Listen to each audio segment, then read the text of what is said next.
Does Atlanta, Georgia give you enough space to ride your motorcycles? No. Or do you need to get out of city and out of state in order to really open up?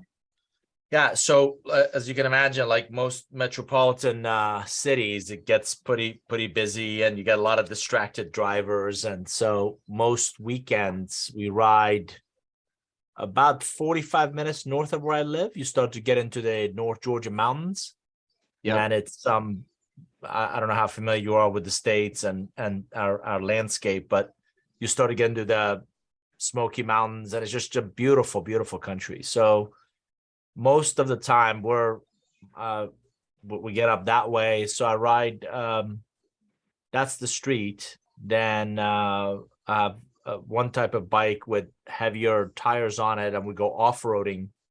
So we'll ride on the street, and then you'll see a gravel or what's called a forest service road, and you take those, and it's typically places where you can't get to by cars. It's just kind of back country.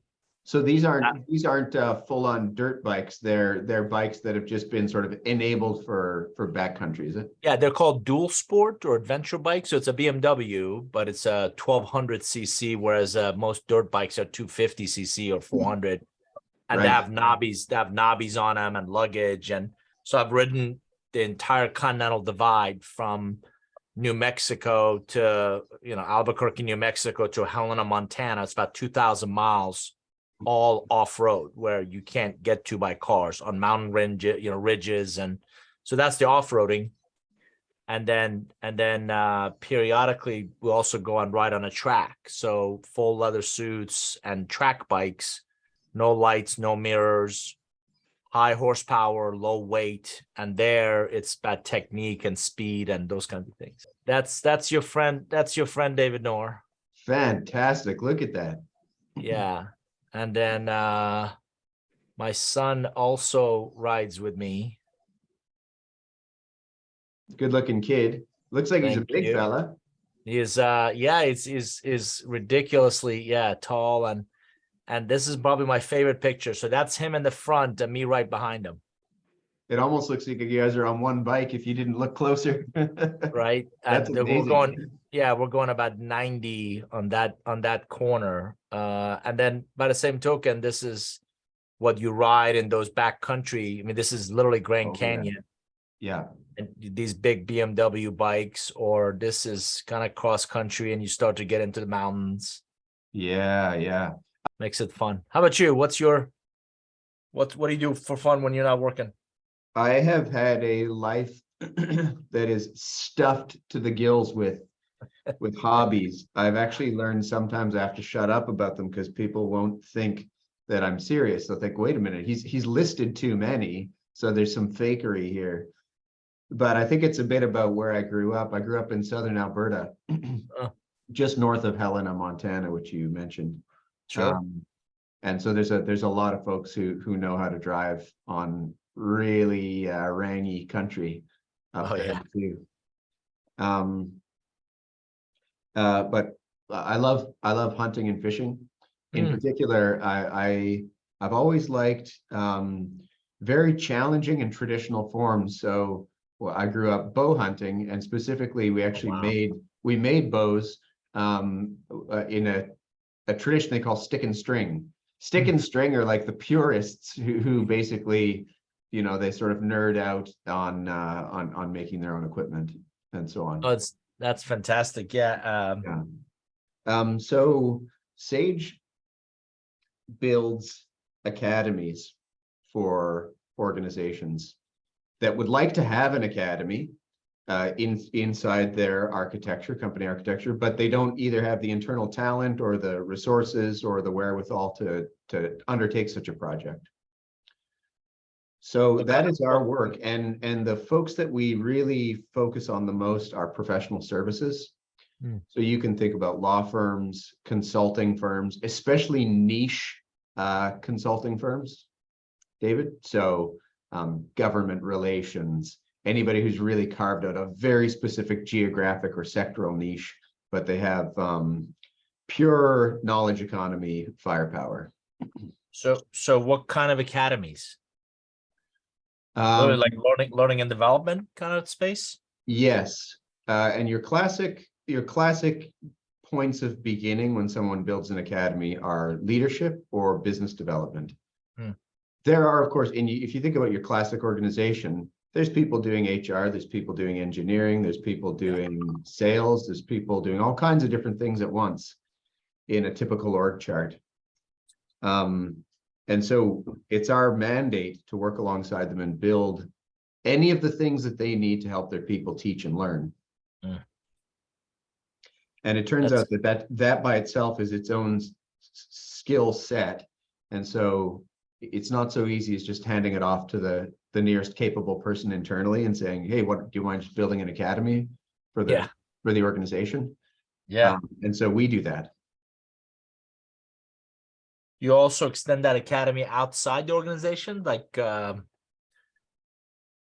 if I've got several clients that are, for example, in the cybersecurity space, and they have literally a cybersecurity academy for their clients and their users and their members. Do you extend your platform beyond the company, beyond the organization?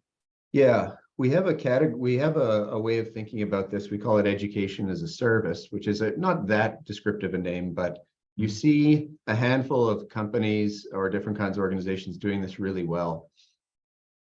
By way of example of that, one of our clients, a great client here in Singapore, is a specialist in government affairs and government relations. That is a craft of great mystery. It's like the dark arts for a lot of people. Like, I don't know how that works. I mean, how do you even do it?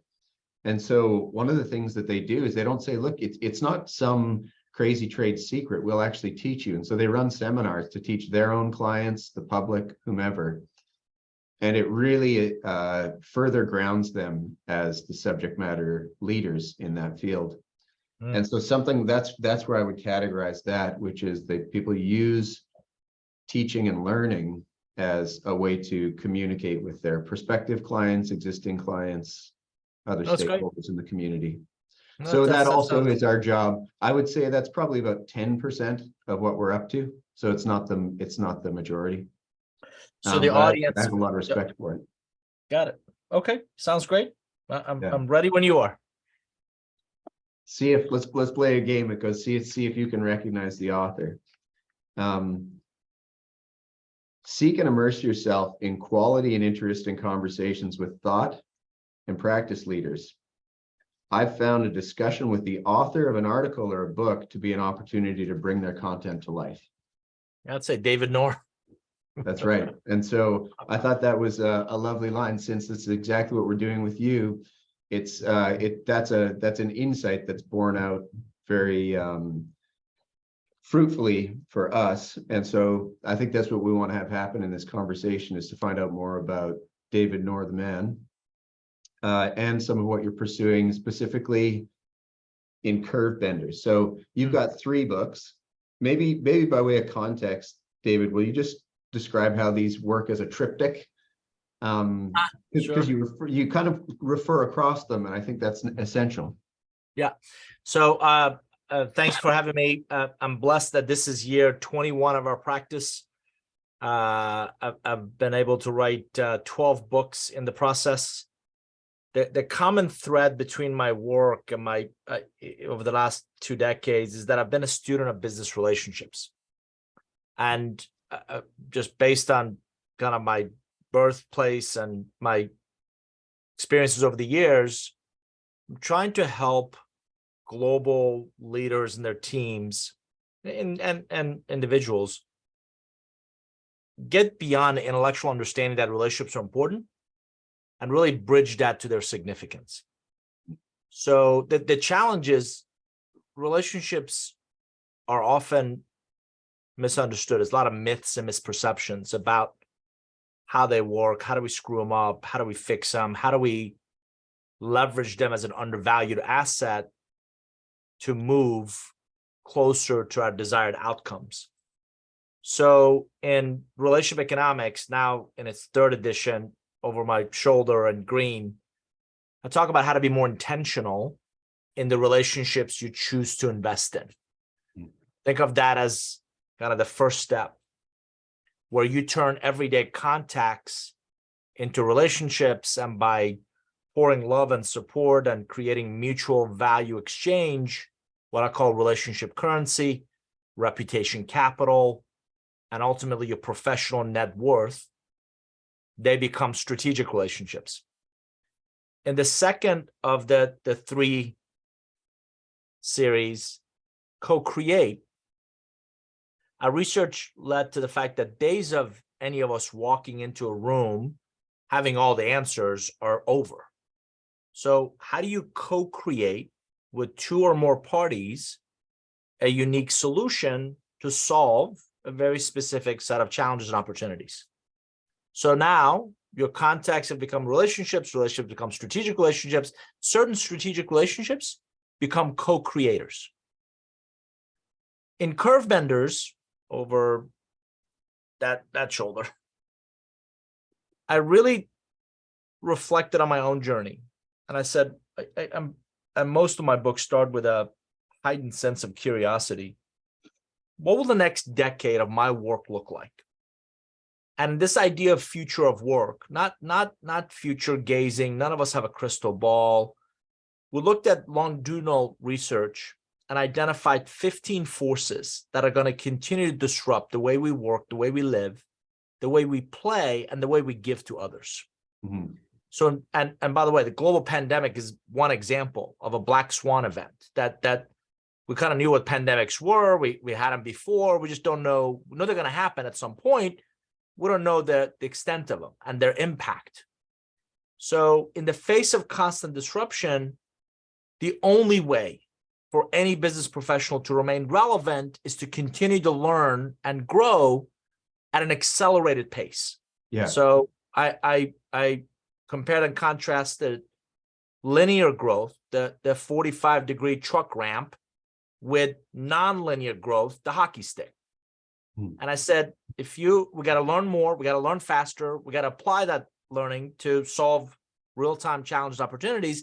And my supposition is the best way for you to do that is through a few invaluable relationships. So now a few co-creators become curve benders because they don't just impact your performance, execution, and results. They leave an indelible imprint on not just your direction, but ultimate destination. So those, and the easiest way for me to describe the three is think of the Star Wars analogy, right? If you, the original Star Wars, if you watch episode 4, 5, and 6, you'll get to know Luke Skywalker. You watch all three, you get to know Luke Skywalker a lot more because you get a lot deeper in the character and the context and different scenarios and struggles and heroes in that journey. And that's exactly where these three books, Relationship Economics, Co-Create, and Curve Benders, come in. Yeah. So this is what we've spent time on with the team over the last 2.5 weeks. I think it's really helpful if we can just get you to say a few words about curve benders and noun. Like you're actually describing a character or a class of characters here. Sure. This is, if you're not describing ideas, there are people out there where you could point at them and say, there's one. Yeah. So can you just kind of take the uninitiated into like, what's a curve bender? Unequivocally, they're relationships, but they're very unique relationships. And the layman's terms for the research and the interviews is, think of that unbelievable professor in your undergraduate or even graduate studies that changed or shaped the path for you to pursue the career that you've pursued. So why or how do you remember that one individual 10, 20, 30, 40 plus years ago? Or that one boss, manager, leader that took you under his or her wings and didn't just teach you the product or the market or the ecosystem. They taught you how to be a servant leader. They taught you how to be a better listener. They taught you how to be a better, and they modeled the behavior. They modeled how to be a decent human being.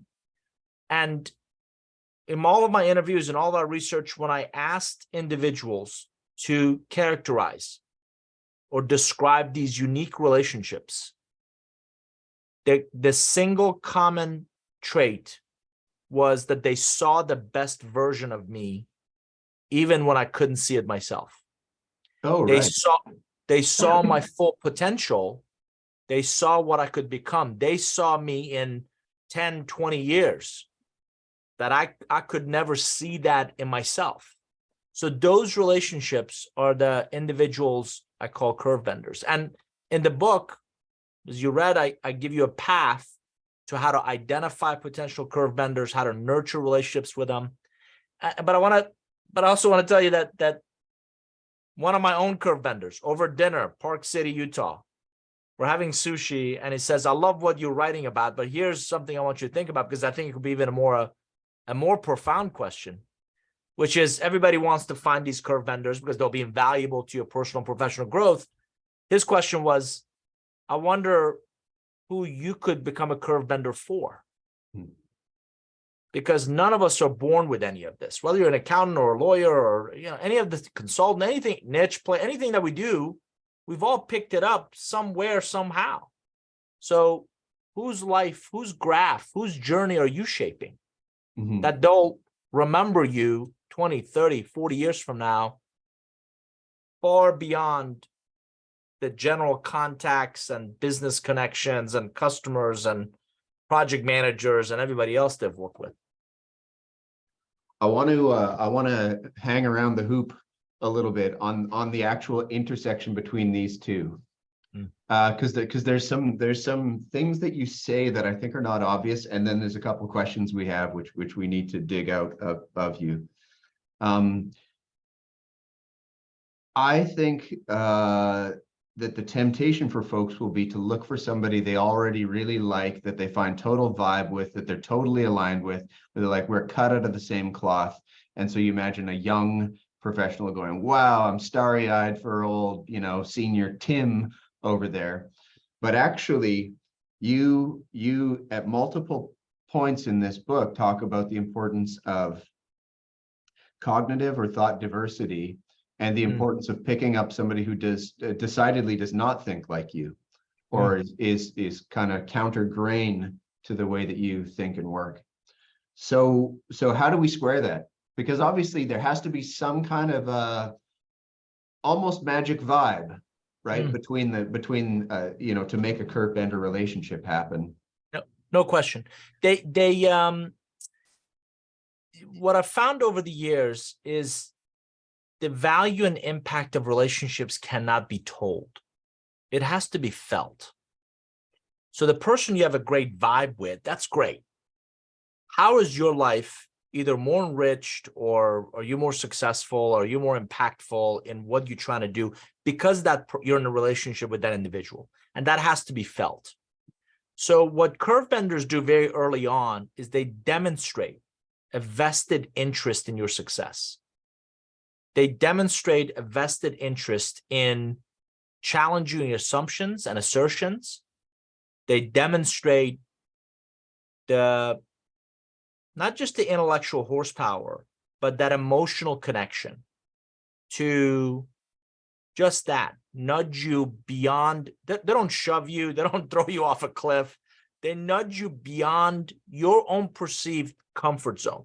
So I interviewed the former CEO of Ancestry, and she distinctly talked about a professor at one of the Ivy League schools, that she took an elective, and that elective she literally changed her major to pursue that, and that literally set the journey for the next, I want to say 20 years, because of that one professor. And she was going to drop the class. I mean, imagine a different journey she would have been on. Probably still successful, but the leader that one professor molded, and she stayed in touch with him over the years, and went back and was guest lecturer, and put the professor on a couple of boards she was on, and so that's the relationship continues. And she said, beyond liking him, I respected him because he challenged a lot of my preconceived notions. He challenged a lot of what I thought I knew. And that's what a lot of these curve benders do, right? They You go to them with a supposition. You go to them with, here's what I think I want to do. Here's what I'm trying to do. And I've also I found board members. I found investors. I found unbelievable past bosses who, you had some of the right ingredients, but you were in the wrong job, or you were in the wrong territory, or you were in the wrong function. And they saw that and they said, you know what, I know you want to sell, but I think you'd be much better at delivery. Or I know you're in delivery, but you've got this unbelievable personality that you don't say much, but when you do, people listen to you. So I think it'll be a better opportunity to kind of, so they define both our direction and ultimate destination. So you're right. There's got to be some connection, by the same token, it's really the impact they create, the individual they help mold that we're attracted to, much more so than, yeah, we have a good time, I'm gonna go have a beer together. You mentioned that the points of connection can come from sometimes surprising things. So maybe it's like, look, I'm a lawyer, and look at you. You also are a lawyer, only with 20 more years experience. And like, okay, well, I'm a real smart guy. I can put together the basis on which those two connect. But some of them can be a bit arbitrary. I mean, you used the example of like the young dads and the older dads in the church arrangement. And I'm a fairly new dad, so that anecdote popped out. It's like, actually, when you're a young dad, there's almost nothing more significant in the world than figuring out how you're supposed to do that thing. But we were talking too about motorcycling and fly fishing and any number of things. As you've studied relationships, how does that work? So sometimes the basis for connection can seem quite arbitrary, and yet magic happens. And sometimes the basis for connection can seem like it should be so obvious, and yet nothing happens. Yeah. So first and foremost, you have to be open to it, right? So if your default automatic response is no, you're going to close a lot of doors before they even open. So somebody approaches you, what I coach people to think about is, I'm happy to learn more, right? Language matters. Doesn't mean I'm in, I'm all in, I'm committed. I'm happy to learn more. And I've gotten pretty good at quickly discerning, is this a right fit? And a lot of it, believe it or not, is chemistry. Our research points to, and this might be of interest to your audience, we social scientists tell us that we create our first impressions in about 7 to 10 seconds. The way somebody dresses, the way somebody carries themselves, the first time they open their mouth, the fact that they don't open their mouth, we create that impression very quickly. We spend the next 7 to 10 minutes trying to cement it, right? I knew he was no good, or, oh, wow, she's really intelligent and I want to know more. So A, you got to be open. B, are the signals you're sending out the signals you want received? And again, is there alignment between, and interestingly enough, you brought up church. Our pastor says the bigger the gap between who you really are and who you pretend to be, the more exhausting life becomes. So I'm at a place in my life where I deeply believe in no guilt, no obligation, but what you see is what you get.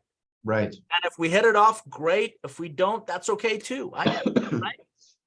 So yeah, a lot of these amazing relationships come from very serendipitous opportunities. So you got to be open to it. And then be intentional. Be intentional about the relational ecosystems you choose to put yourself into, you invest in. Back to the dad comment, you're right. As young dads, mine are now grown and gone, and you're so afraid of what you don't know. You're so afraid of what you don't want to break this kid, right? You don't want to screw this kid up, and you don't want him to pay for therapy for years to come because of what you did or didn't do. And so the wisdom that comes from older dads is invaluable. And we learned some amazing, I learned some amazing, again, which, by the way, business relationships that I've asked that advice from? Because Right. you know what? That's something we have in common.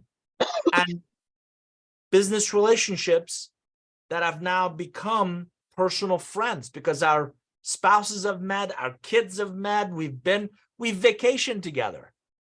Yeah. Business relationships that you vacation together.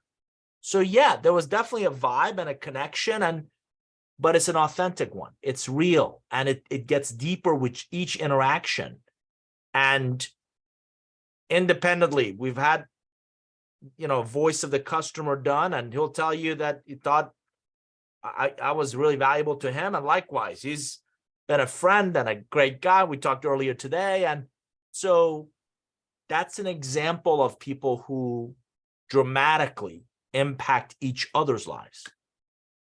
I wonder if I can sort of share with you something that I think will you'll see as a reinforcement of the idea you were sharing. We've spent a lot of time working with our clients and with book authors on areas of business development, particularly in these professional services.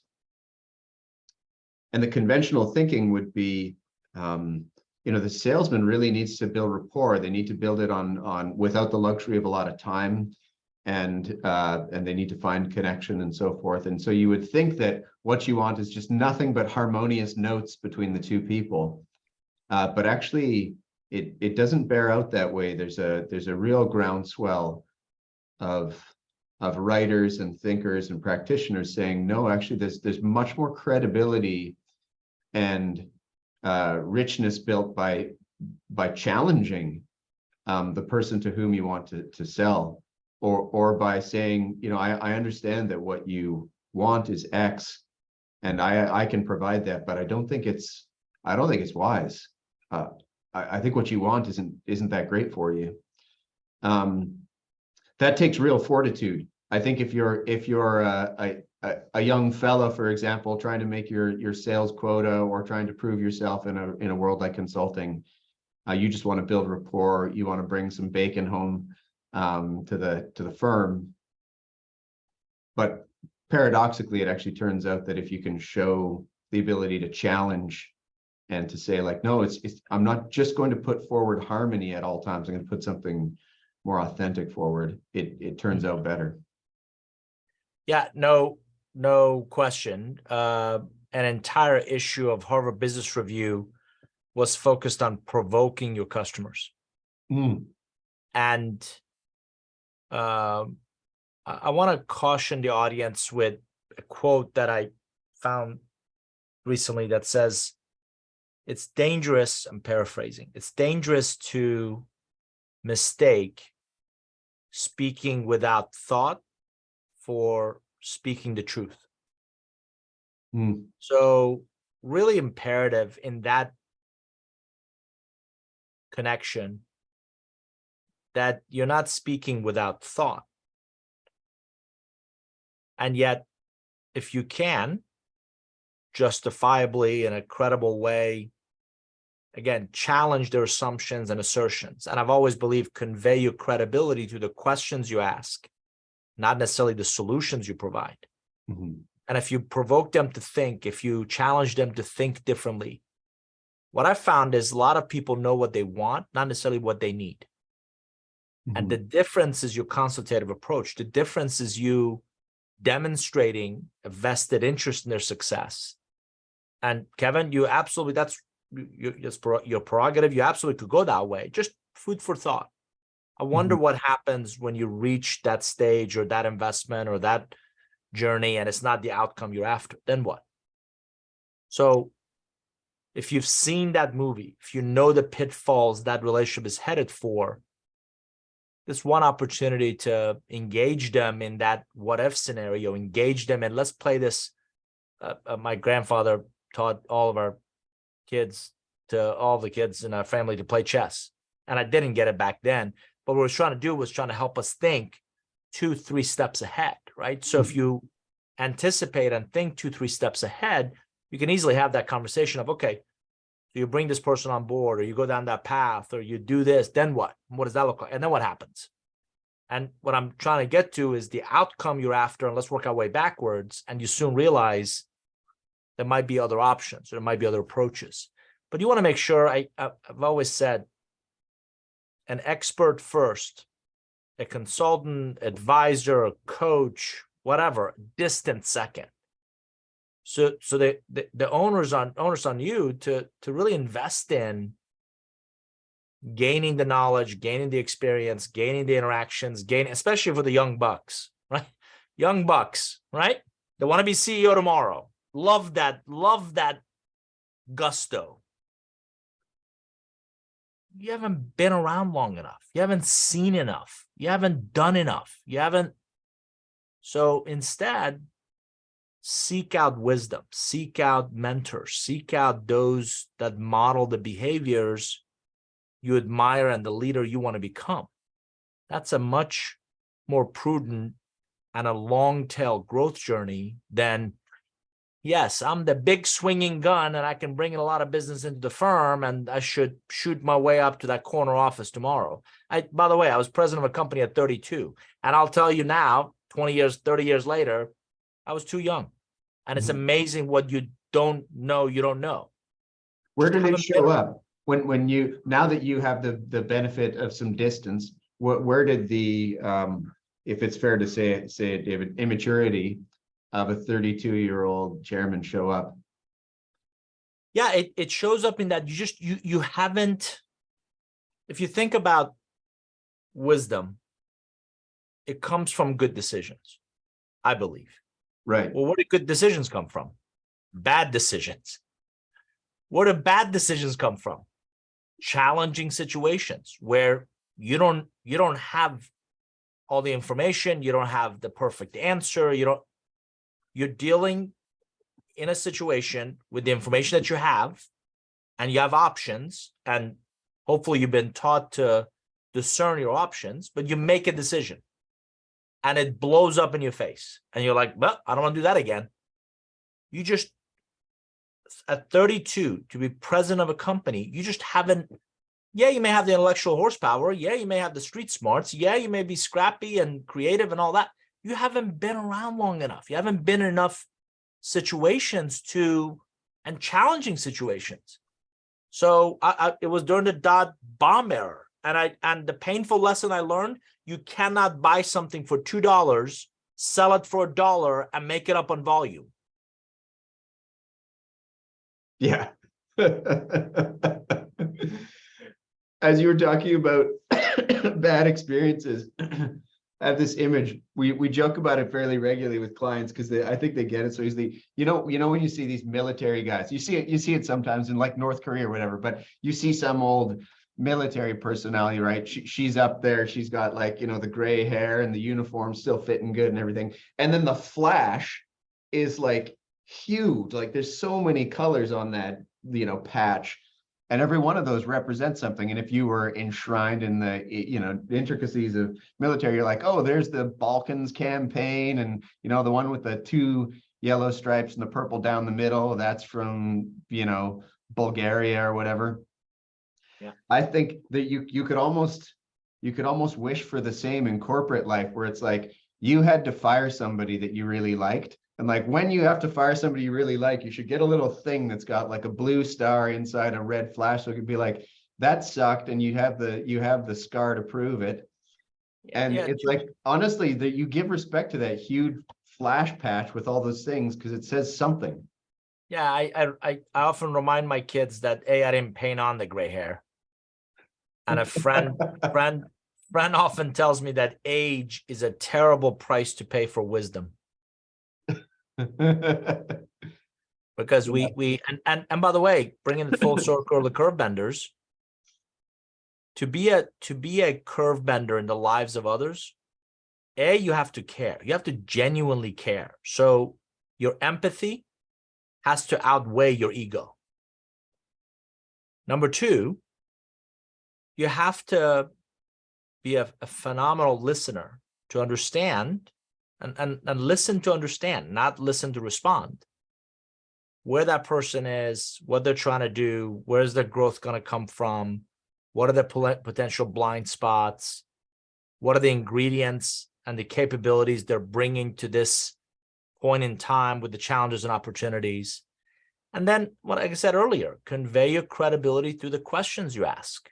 And in that process, help them think through their options, help them think through their choices and their paths. And you can't do it for them. Just like other people, if you got kids, I played soccer for most of my life, and my kids play soccer, and I see the play developing. And I want them to be where they need to be, but I can't will that for them. Yeah. And you got to let them make the mistakes and get scored on and get beaten in the championship game of that tournament, and to realize next time that play develops, I can see it. I've, again, experience, right? I've seen it. I know how this plays out, and where should I be to put myself and my team in the best position to succeed in this dynamic environment. Now think of that soccer pitch as your market. Where should I be? What should I be doing? How do I put myself and my team in the best possible position to take advantage of opportunities that may come our way? I want to take you back to something you were saying about the curve benders and their selflessness, their willingness to ask good questions and listen. Because you've got this chapter called Workhorses and Show Horses. Great, by the way, if folks want to just like, if folks are browsers and they just want to jump in, that's one of, say, a half dozen entry points that you might like. Just jump in on Show Horses, Workhorses.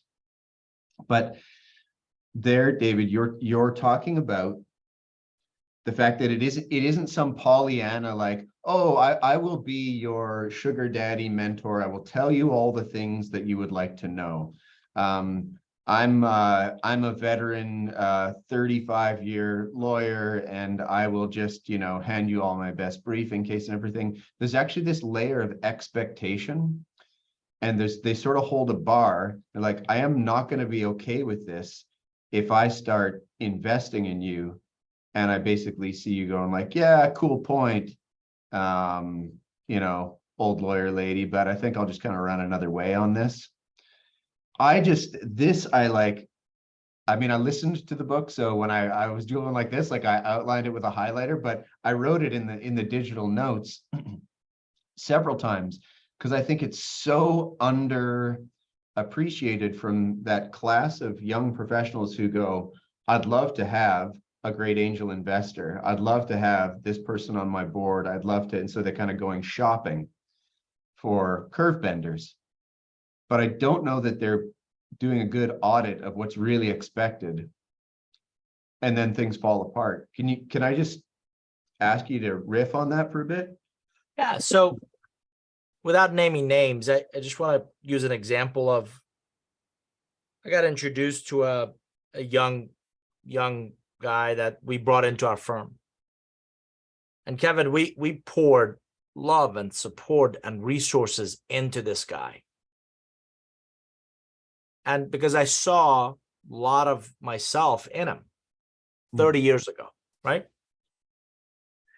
And it got to a point where we were supposed to meet at 8 a.m. By 9:30, I'm texting him, are we still meeting today? He calls me and says, oh, sorry, I overslept. I may be old school, but if I'd ever done that with one of my bosses or in any job, they would have said, enjoy your nap because you no longer have a job here. Yeah. And the point I'm getting to is there's certain, I don't believe there's certain things you can teach. You cannot teach intelligence. I don't think you can teach work ethic. I don't think you can teach resourcefulness. Somebody's either scrappy and creative and they'll find a way, or they're going to give you excuses. The work ethic, by your mid-20s, if you haven't figured out that anything in life you want, you're going to have to work hard for it, I don't think I can help you. So that's anecdotal. Now let me give you the social science research. Sociologists tell us that an average individual can proactively manage about 100 to 150 relationships. Okay. So we all have very limited capacity. So the time that I spend with you is a gift. The insights, the knowledge, the experiences I share with you is a gift. And again, sociologists tell us when we meet someone else, when we work with somebody else, we give a little, they take, they judge, they give a little back. We take, we judge, we give a little back in exchange. So a young buck, or anyone for that matter, ask for advice. I am happy to. I'm happy to listen.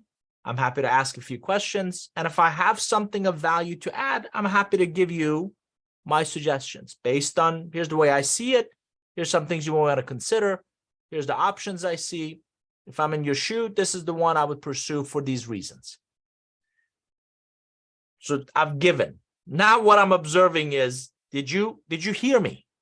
Did you listen? Did you internalize those? I don't understand, and it could be completely different styles, but I've never understood people who don't take notes in meetings. It's just like the waiter that comes and takes the order of like 6 people, and maybe they have superpowers that I don't understand, but how are you going to remember all those nuances of everybody's meal? And then when the meal comes out, they don't know where it goes, or it doesn't have the, yeah. I said no feta, and there's whatever, right? It shows lack of intentionality. And that young buck that I took the time to give them the gift of my time and experience and advice, and right, if I don't see them acting on it in some shape or form, and by the way, the onus is on you to come back and say, you were gracious with your time, you gave me these options, here's what I did, here's what worked, here's what didn't. I would love to ask you a follow-up question. Now the signal that I'm getting is you get it and you're action-oriented, and you're not going to waste my time. So now you've just earned the next interaction, the next advice, the next step in this journey. And I think most people are that way. Most executives are that way. Most partners and firms are going to be that way. If that bright associate takes the initiative to come and ask for help, and I give you that gift of time, insight, experiences, my expectation is you're going to go do something with it. And if I see that reciprocity, if I see that, and the reciprocity, I don't need anything from you. I don't want anything from you. What I want for you is to really benefit from that sage advice, from that wisdom, from that path that I've laid in front of you. It's actually a bizarre feature of relationship economics that somebody whose time is not subjectively, but objectively worth, say, $1,500 an hour. There are thousands and tens of thousands of people at that bracket are willing at basically pennies to give that time away. Like, it's an incredibly deep motivation for people of a very, very senior tenure band to squander almost, but just generously give away their time, so long as they have some enthusiastic learners. I think it's a very unique human quality. It's like it almost shouldn't exist, and yet you see it happening all over. And I tell you why it does. So I got curious about that very topic, and I asked individuals whom I understood, and we proved that there were in fact curve benders in the lives of others. Why do you do it? What's in it for you? You know, and these people, you don't have to. I mean, that whether it's that professor or that board member or that investor or whatever it is, they're just fine without you.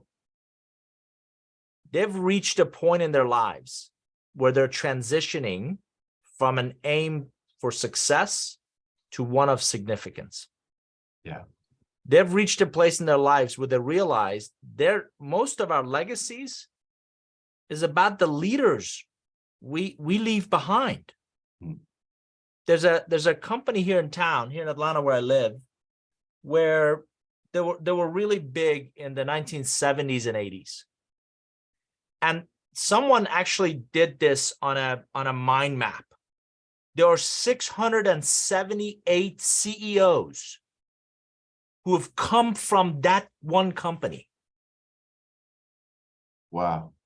So talk to me about there were two founders. Both have since passed.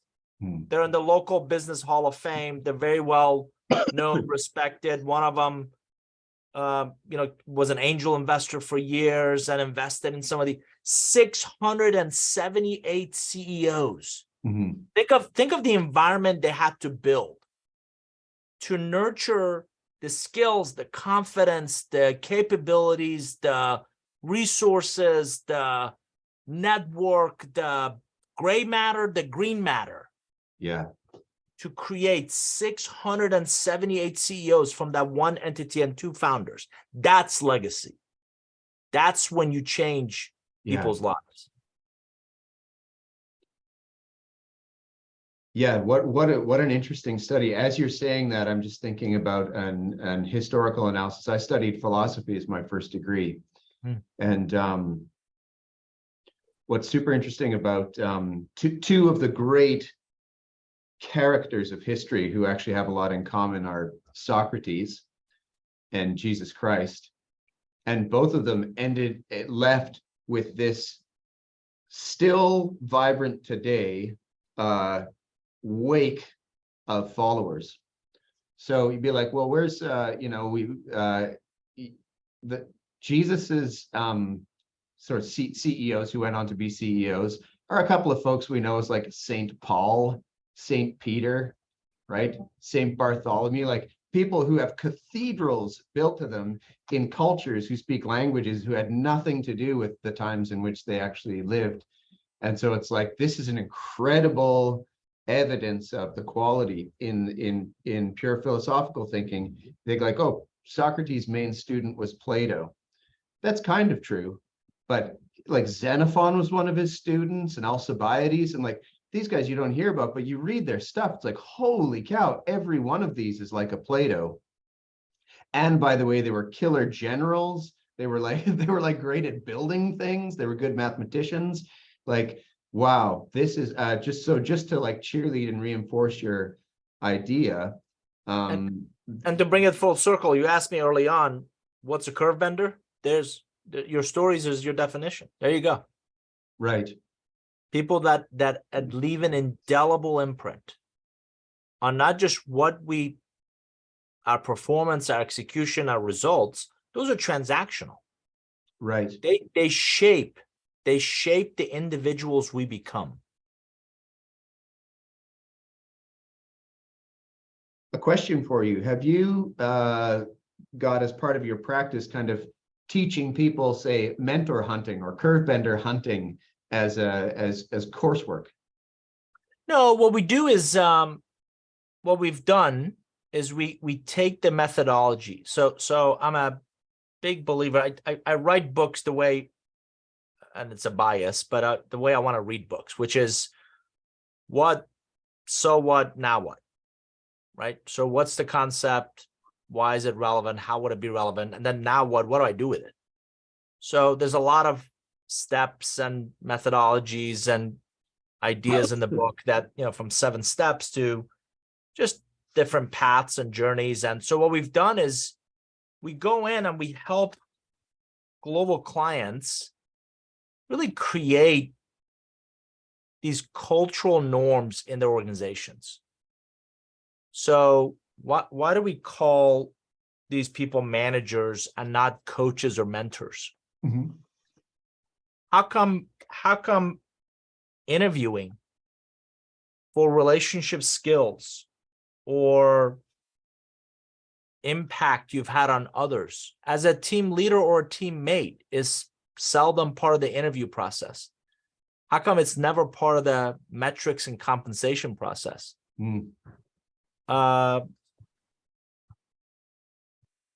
People constantly are looking for bigger jobs, different jobs, broader sense of responsibility. I point out the personal market value framework that I built, that the layered cake, right? Of, what are you doing to make investments in your own personal professional growth that, by the way, no one can ever take away from you. Mm-hmm. So it's often a keynote speech at a leadership retreat or a company meeting, and then it's followed up by series of workshops, series of programs. And again, I can will it for them. I can't will it for them. I can share it. I can put tools and research and, battle tested methodologies in front of them. This isn't just my opinion. This is things we've seen work. We've proven they work. Yeah. But what I love is people who actually internalize it and apply it, and then send you a note through LinkedIn. You'd be proud because I was able to do this, or I listened to you so many years ago, and now I run Goldman Sachs for our firm, right? As a client, or now I lead a team of 2,000 people, and I met you in my 20s, and look at what I'm doing now. And so those are the things that refill your cup, not that I teach someone how to do a skill slightly better. This is going to sound sycophantic, but actually we learned this before we read your book, but you'll find it so aligned. What we've been doing, David, is ending our interviews because we're coming up now on 50 authors that we've spoken to, all of different business books, and we don't treat it casually. As you know, we read the stuff and debate it as a team before we get online with you. But the thing I don't want you to take as trying to suck up to you is in earnest. Are there things that Nour Group is doing, or that you're doing personally, that you think we can make a contribution to in some way? Can we support you in some way, or make introductions that you would appreciate? Is there anything you think Sage can do? It's very kind. I'd like to get to know you guys a little bit better and better understand kind of what you do and who you do it for and how you do it, and we can certainly explore those. I tend to practice what I preach, which is I'm always fascinated by other interesting people. I found some authors think a lot alike, and many of us are running in parallel universes. Yes. So I think, again, a list of who you've interviewed in the past, who's been particularly impactful or interesting, or who do you believe would be aligned with kind of the way I think and the way I write and the content that I share. And I do appreciate the team's due diligence and actually reading the material before our conversation, and so those are always helpful. But I'm blessed. I'm in a place, and as a team, we're in a place where we can pick and choose who we work with. We're growing, we're recruiting, we're adding, we're looking at acquisitions. There's a lot of good stuff going on with our team. But I'm always interested in other fascinating, interesting people. Well, great. I think what we'll do then, because a number of our readings do intersect with your writing and thinking, and so I can link to those, and if you think it would be useful to meet those people, we'll make introductions there. That'd be great. Yeah. I think that's it for us, David. Thanks very much.